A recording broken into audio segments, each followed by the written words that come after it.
Hey, okay, so I'm not even gonna go into what's happened for me to record this many times. Um,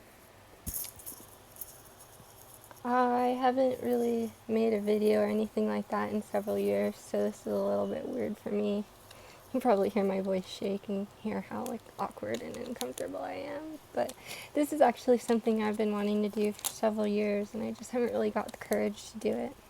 It's really hard to stand in front of a bunch of people and say what's on your heart and what's in your mind and not have, you know, not be trying to be something you're not or trying to impress people.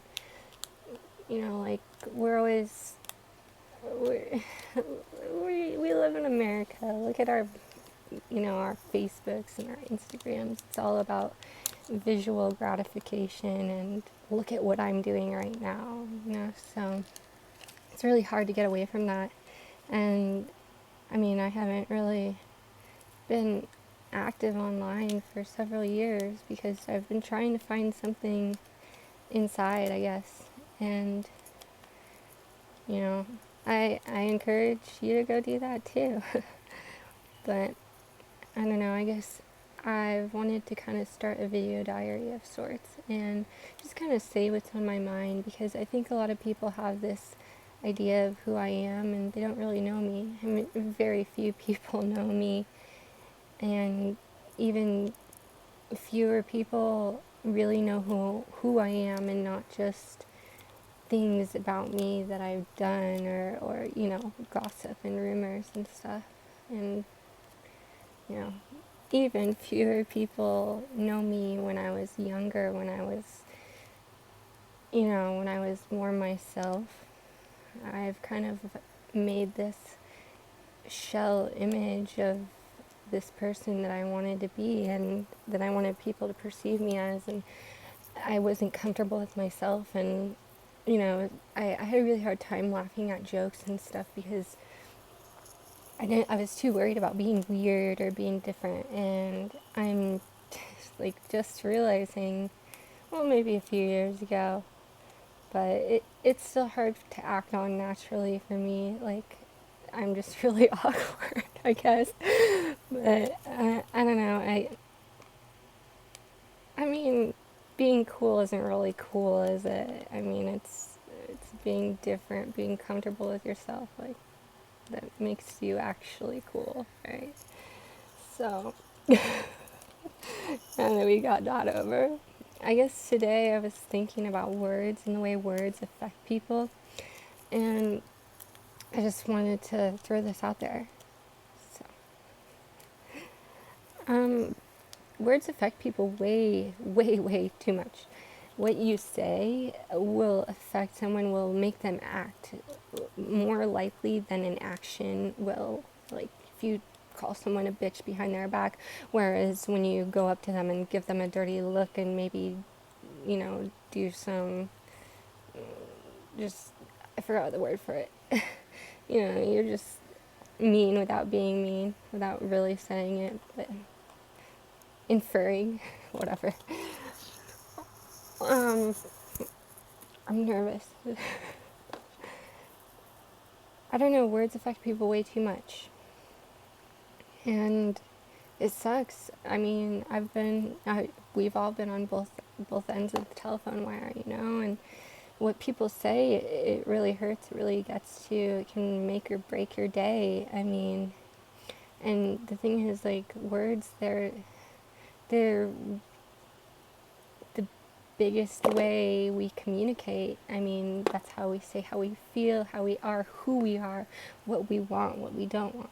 But the thing about words and actions is words are covered in flattery, deception and lies and what we want people to think, and not what we really are or think. And that's why, it's like, say what you do, like, or mean what you say. I can't even think of it, I'm too nervous. Whatever. Oh god. Alright. Um,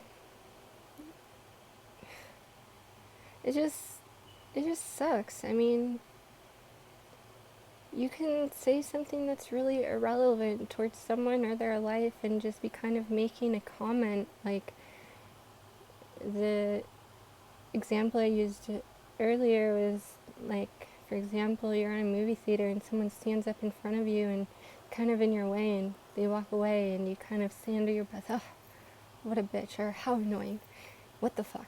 And it's like, if that person heard you, they probably, even if they didn't say something, they might like chew on that thought for a while. I'm like, why did this person call me that? Like, why did they say that? Like, they don't even know me. Like, they're the bitch, they're the asshole. And in reality, it's like, never really had to go there. No one had to feel bad. No one had to be angry or hurt. And we just need to be more careful with our words, or more ready to realize that words aren't as important as we let them seem. And, another example that I used, and, I think a lot of people should think about this, is that love hurts when we're kids. We grow up and we get hurt. Very few of us are still in our first relationship, so I'm sure we've all had our first heartbreak. And it's really painful. So, like, to expect someone that loves you to be able to come out and say, I love you, is almost unrealistic, because love hurts, and you don't want to admit when you love someone because you're putting yourself out there to be vulnerable, to get hurt, and that's not fun. That sucks. That's scary. And like, you have to look at people's actions, and is this person acting like they love me? Well, they're saying they don't even like me, but they're the person that worries about me. They're the person that answers the phone when I need someone, and look at their actions and see, wow, this person really does care about me. And I feel like that's been a huge lesson in my life and a reoccurring theme, because in my life, like, I just haven't really had a stable set of friends or a stable family life or anything like that. So it's really hard for me to recognize people genuinely caring about me or not caring about me. When someone says that they care about me and they quite obviously and frankly don't, and repetitively push me down the stairs, metaphorically, or maybe even physically, who knows at this point. But it's like, I can't tell, because if they tell me that they were sorry and they didn't mean it, the soft part in my heart wants to believe them, no matter how many times they've hurt me, because that's just who I am, unfortunately. Unfortunately for me, fortunately for all the other people out there that want to hurt me or use me, and that sucks. But, like, I don't really think it's my right to judge people, because we all walk on different paths and we all have different lives, and just because I feel I've been through this or been through that doesn't mean that I know what your life is like. Even if we've had the same exact experiences, your path is different, your life is different, your experiences, the things that make you who you are different, and those are all important things to you. And I just don't feel like I have a right to judge. And I apologize to anyone that I've hurt with my words. I didn't mean to, and I'm trying to be more careful, and I'm also trying myself to see what people really mean regarding and the difference between what they're saying. And it's hard in both aspects of seeing people that really do care about me and seeing people that just don't, and it hurts. And I want to apologize to anyone that I've hurt, unintentionally or intentionally, especially with my words, even more with my actions. And I hope this is something that, if you watch this painfully long video, that you'll think about. And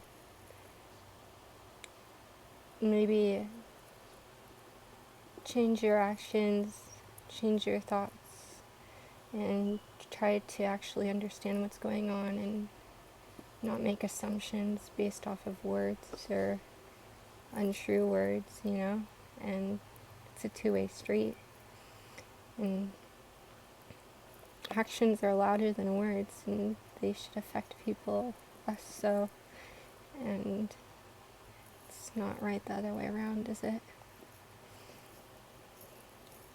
Peace.